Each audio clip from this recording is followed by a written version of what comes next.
There are many models available, of course, and many hundreds of enthusiasts have and are building 5-inch gauge ones. But to date, it is thought that only one authentic replica is being built in 7¼ gauge, and that by Harrye Frowen. And we meet him now at his local Model Engineering Society in Cardiff.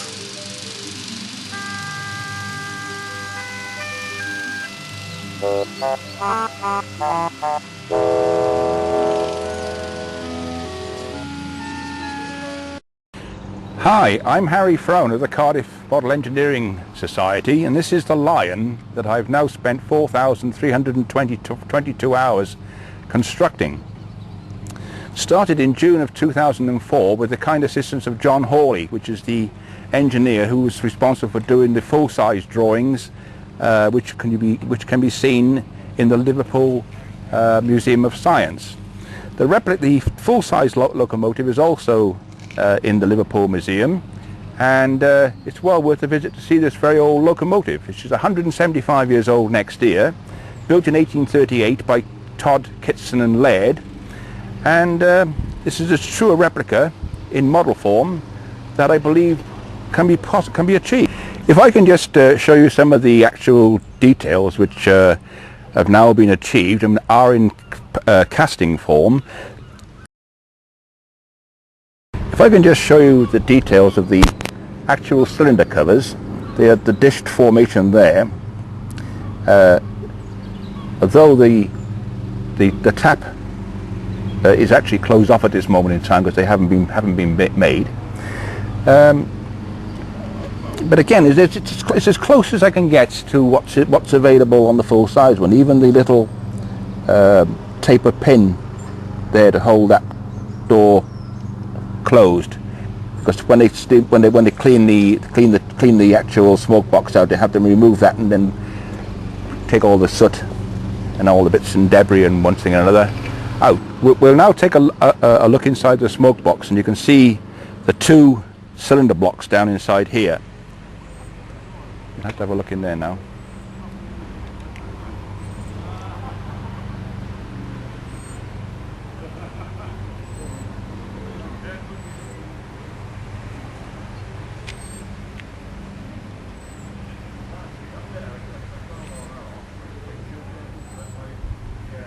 The pipes you see here are only in there for this moment in time, just to allow me to run it on air, which you will see later.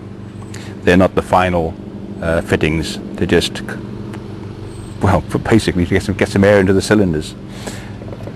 So we'll just close that up for now. Right, if you follow me around to the inside here, I'll try and talk you through. The conrod you see here is very, very strange. It has 3 wedges, 2 outside and 1 in the middle. Now, why they built this design in 1830, I'll never know, but obviously they did, and it adjusts the bearing. The bearing is actually split in 2, so by tightening the center one, it closes the bearing up and takes away the slack. Right, I'm now going to lift the loco up just to show you what we have underneath. And if I can just show you, which is very, you'll have to come in a bit closer. You'll see the adjusters are just there.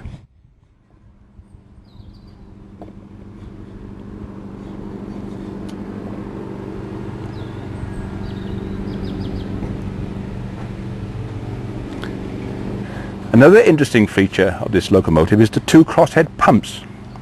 Now again, you can see these here, and these would have been made by a pattern maker to produce castings. Most of this locomotive is constructed with castings, so they must have had an army of pattern makers in 1838.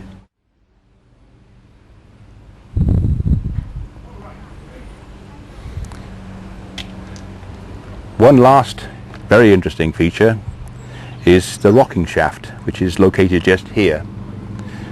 The rocking shaft, which is just...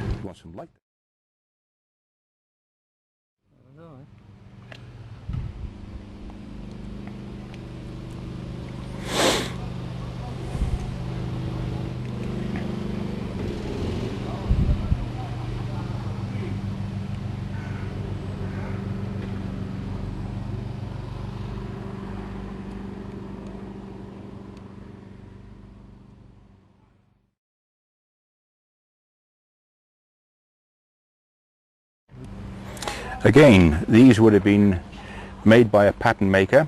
He would make the pattern of the actual wagon banana, send along to the foundry, and the foundry then would produce the casting for the wagon banana, as we call it in old locomotive committee circles. Right, we'll now run it on air so you can see the actual mechanics of the thing. Okay, here we go.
This view shows a nice shot of the gab rods that control the valve movement.